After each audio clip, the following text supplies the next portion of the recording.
ओम नमः शिवाय। जय भोलेनाथ। भोलेनाथ की कृपा आप सभी पर बनी रहे। पिछले अध्याय में आपने सुना था विष्णु जी का और ब्रह्मा जी का उदय कैसे हुआ था और उन्हें शिव की पहचान कैसे हुई थी। आज आप रसपान करेंगे फाल्गुन मास महात्म के 9वें अध्याय का। तो आइए आरंभ करते हैं। ब्रह्मा जी कहते हैं, हे नारद, भगवान विष्णु के द्वारा की हुई अपनी स्तुति सुनकर करुणानिधि महेश्वर बड़े प्रसन्न हुए और उमा देवी के साथ सहसा वहां प्रकट हो गए। उस समय उनके 5 मुख और प्रत्येक मुख में 3-3 नेत्र शोभा पाते थे। बहाल देश में चंद्रमा का मुकुट सुशोभित था। सिर पर जटा धारण किए गौरवर्ण विशाल नेत्र शिव ने अपने संपूर्ण अंगों में विभूति लगा रखी थी। उनके 10 भुजाएं थी। कंठ में नील चिन्ह था। उनके श्रीअंग स्मयस्त आभूषणों से विभूषित थे। उन सर्वांग सुंदर शिव के मस्तक भस्म में त्रिपुंड से अंकित थे।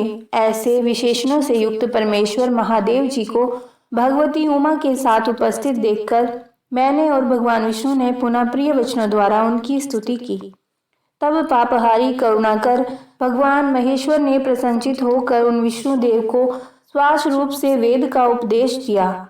हे मुने, उनके बाद शिव ने परमात्मा श्री हरि को गुहु ज्ञान प्रदान किया। फिर उन परमात्मा ने कृपा करके मुझे भी वह ज्ञान दिया।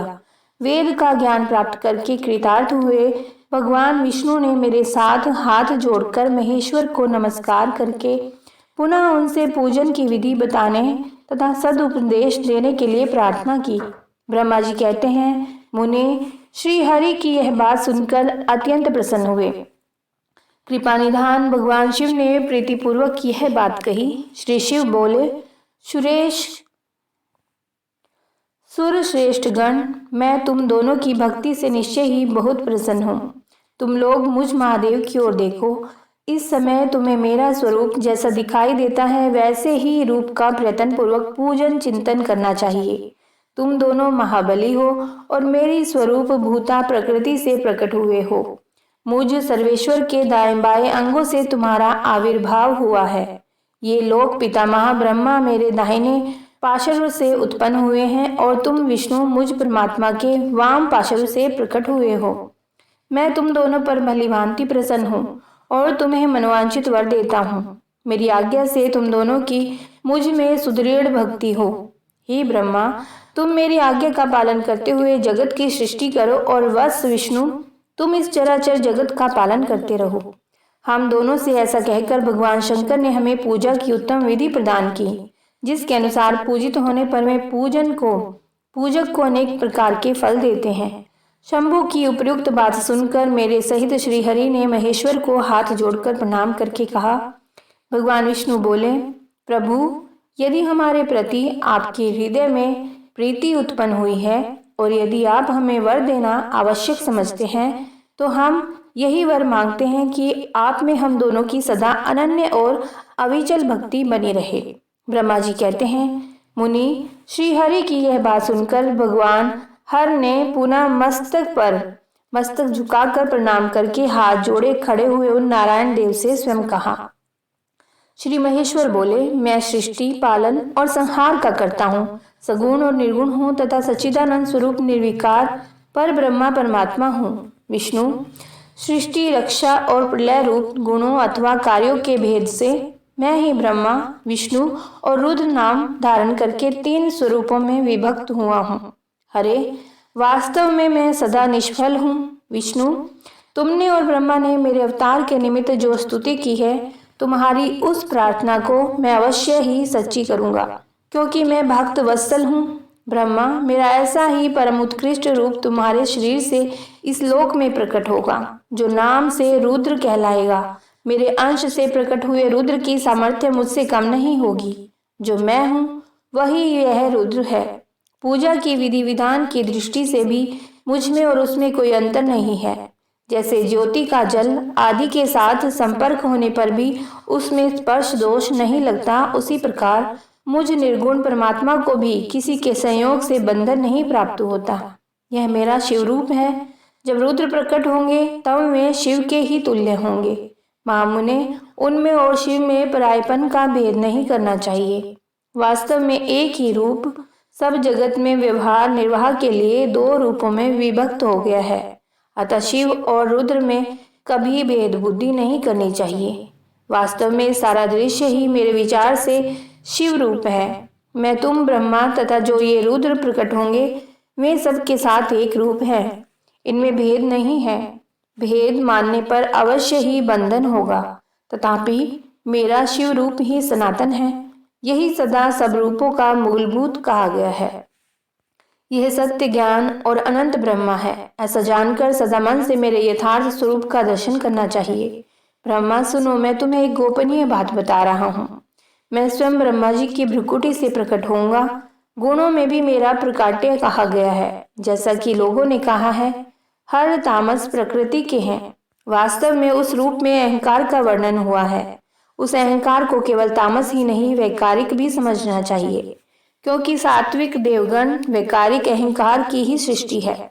यह तामस और सात्विक आदि भेद केवल नाम मात्र का है, वस्तुतः नहीं है। वास्तव में हर को तामस नहीं कहा जा सकता। ब्रह्मा, इस कारण से तुम्हें ऐसा करना चाहिए। तुम तो इस सृष्टि के निर्माता बनो और श्री हरि इसका पालन करें, तथा मेरे अंश से प्रकट होने वाले जो रुद्र हैं वे इसका प्रलय करने वाले होंगे। ये जो उमा नाम से विख्यात परमेश्वरी प्रकृति देवी हैं, इन्हीं की शांतिभूता, शक्तिभूता वाग देवी ब्रह्मा जी का सेवन करेगी। फिर इन प्रकृति देवी से वहां जो दूसरी शक्ति प्रकट होगी वे लक्ष्मी रूप से भगवान विष्णु का आश्रय लेगी। तदनंतर पुनः काली नाम से जो तीसरी शक्ति प्रकट होगी वे निश्चय ही मेरे अंशभूत रुद्रदेव को प्राप्त होगी। वे कार्य की सिद्धि के लिए वहां ज्योति रूप से प्रकट होगी। इस प्रकार मैंने देवी की शुभ स्वरूपा पराशक्तियों का परिचय दिया। उनका कार्य कर्मशः सृष्टि, पालन और संहार का संपादन ही है। सूर्यश्रेष्ठ, ये सब की सब मेरी प्रिया प्रकृति देवी की अंशभूता हैं। हरे, तुम लक्ष्मी का सहारा लेकर कार्य करो। ब्रह्मा, तुम्हें प्रकृति की अंशभूता वाग्देवी को पाकर मेरी आज्ञा के अनुसार मन से सृष्टि कार्य का संचालन करना चाहिए, और मैं अपनी प्रिया की अंशभूता प्रातपर काली का आश्रय लेकर रुद्र रूप से प्रलय संबंधी उत्तम कार्य करूंगा।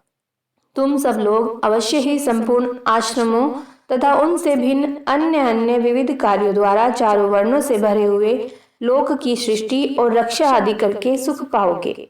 हरे, तुम ज्ञान विज्ञान से संपन्न तथा संपूर्ण लोकों के हितैषी हो। अतः मेरी आज्ञा पाकर जगत में सब लोगों के लिए मुक्तिदाता बनो। मेरा दर्शन होने पर जो फल प्राप्त होता है वही तुम्हारा दर्शन होने पर भी होगा। मेरी यह बात सत्य है, सत्य है, इसमें संशय के लिए स्थान नहीं है। मेरे हृदय में विष्णु है और विष्णु के हृदय में मैं हूँ। जो इन दोनों में अंतर नहीं समझता वही मुझे विशेष प्रिय है। श्री हरि मेरे बाएं अंग से प्रकट हुए हैं, ब्रह्मा का दाहिने अंग से प्रकाट्य हुआ है, और महाप्रलयकारी विश्वात्मा रुद्र मेरे हृदय से प्रादुर्भूत होंगे।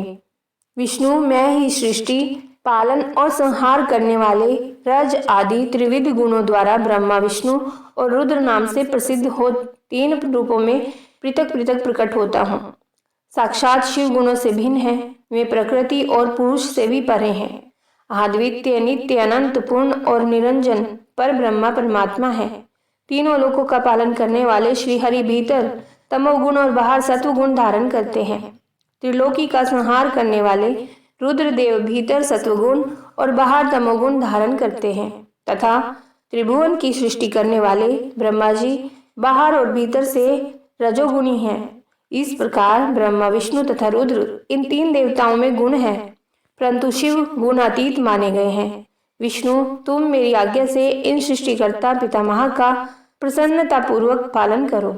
ऐसा करने से तीनों लोकों में पूजनीय होगे। परमेश्वर शिव बोले, उत्तम व्रत का पालन करने वाले हरि विष्णु, अब तुम मेरी दूसरी आज्ञा सुनो। उसका पालन करने से तुम सदा समस्त लोकों में माननीय और पूजनीय बने रहोगे। ब्रह्मा जी के द्वारा रचे गए लोक में जब कोई दुख या संकट उत्पन्न हो तब तुम उन संपूर्ण दुखों का नाश करने के लिए सदा तत्पर रहना। तुम्हारे संपूर्ण दुस्सह कार्यों में तुम्हारी सहायता करूंगा। तुम्हारे जो दुर्जय और अत्यंत उत्कट शत्रु होंगे उन सबको मैं मार गिराऊंगा। हरे, तुम नाना प्रकार के अवतार धारण करके लोक में अपनी उत्तम कीर्ति का विस्तार करो। सबके उद्धार के लिए तत्पर रहो। तुम रुद्र के ध्येय हो और रुद्र तुम्हारे ध्येय हैं। तुम में और रुद्र में कुछ भी अंतर नहीं है। जो मनुष्य रुद्र का भक्त होगा, तुम्हारी निंदा करेगा, उसका सारा पुण्य तत्काल भस्म हो जाएगा। पुरुषोत्तम विष्णु तुमसे द्वेष करने के कारण मेरी आज्ञा से उसको नरक में गिरना पड़ेगा। यह बात सत्य है, सत्य है, इसमें संशय नहीं है। तुम इस लोक में मनुष्यों के लिए विशेषतः भोग और मोक्ष प्रदान करने वाले और भक्तों के देह तथा पूज्य होकर प्राणियों का निग्रह और अनुग्रह करो। ऐसा कहकर भगवान शिव ने मेरा हाथ पकड़ लिया और श्री विष्णु को सौंप कर उनसे कहा, तुम संकट के समय सदा इनकी सहायता करते रहना, सबके अध्यक्ष होकर सभी को भोग और मोक्ष प्रदान करना, सर्वदा समस्त कामनाओं का साधक और सर्वश्रेष्ठ बने रहना। जो तुम्हारी शरण में आ गया वह निश्चय ही मेरी शरण में आ गया। जो मुझ में और तुम में अंतर समझता है वह अवश्य नरक में गिरता है। ब्रह्मा जी कहते हैं, देवऋषि, भगवान शिव का यह वचन सुनकर मेरे साथ भगवान विष्णु ने सबको वश में करने वाले विश्वनाथ को प्रणाम करके मंद स्वर में कहा। श्री विष्णु बोले, करुणा सिंधु जगन्नाथ शंकर, मेरी यह बात सुनिए। मैं आपकी आज्ञा के अधीन रहकर यह सब कुछ करूंगा। स्वामी, जो मेरा भक्त होकर आपकी निंदा करे उसे आप निश्चय ही नरकवास प्रदान करें। नाथ, जो आपका भक्त है वह मुझे अत्यंत प्रिय है। जो ऐसा जानता है उसके लिए मोक्ष दुर्लभ नहीं है।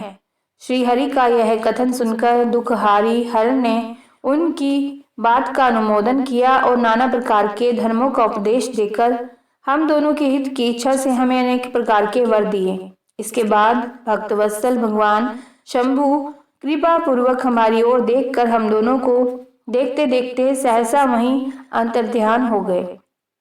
तभी से इस श्लोक में लिंग पूजा का विधान शुरू हुआ। लिंग में प्रतिष्ठित भगवान शिव भोग और मोक्ष देने वाले हैं। शिवलिंग की जो वेदी या अर्घा है वह महादेवी का स्वरूप है और लिंग साक्षात महेश्वर का लय का अधिष्ठान होने के कारण भगवान शिव को लिंग कहा गया है, क्योंकि उन्हीं में निखिल जगत का लय होता है। महामुनि, जो शिवलिंग के समीप कोई कार्य करता है उसके पुण्य फल का वर्णन करने की शक्ति मुझ में नहीं है। ओम नमः शिवाय। आगे आप श्रवण करेंगे शिव पूजन की विधि किस प्रकार से होगी तथा उसका फल क्या है। शिव पूजन की विधि और फल बताते हुए ऋषि बोले, व्यास शिष्य महाभाग सूत जी, आपको नमस्कार है। आज आपने भगवान शिव की बड़ी अद्भुत और परम पावन कथा सुनाई है। दयानिधि ब्रह्मा और नारद जी के संवाद के अनुसार आप हमें शिव पूजन की वह विधि बताइए जिससे यहाँ भगवान शिव संतुष्ट होते हैं। ब्राह्मण, क्षत्रिय, वैश्य और शूद्र सभी शिव की पूजा करते हैं। वह पूजन कैसे करना चाहिए, आपने व्यास जी के मुख से इस विषय को जिस प्रकार सुना हो वह बताइए। महर्षियों का वह कल्याणप्रद और श्रुति सम्मत वचन सुनकर सूत जी ने मुनियों के प्रश्न के अनुसार सब बातें प्रसन्नता पूर्वक बताई। श्री सूत जी बोले, मुनीश्वरों, आपने बहुत अच्छी बात पूछी है, परंतु वह रहस्य की बात है। मैंने इस विषय को जैसा सुना है और जैसी मेरी बुद्धि है उसके अनुसार आज कुछ कह रहा हूँ। जैसे आप लोग पूछ रहे हैं उसी तरह पूर्व काल में व्यास जी ने सनत कुमार जी से पूछा था, फिर उसे उपमन्यु जी ने भी सुना था। व्यास जी ने शिव पूजन आदि जो भी विषय सुना था उसे सुनकर उन्होंने लोकहित की कामना से मुझे पढ़ा दिया था। इसी विषय को भगवान श्री कृष्ण ने महात्मा उपमन्यु से सुना था। पूर्व काल में ब्रह्मा जी ने नारद जी से इस विषय में जो कुछ कहा था वही इस समय मैं कहूँगा। ब्रह्मा जी ने कहा,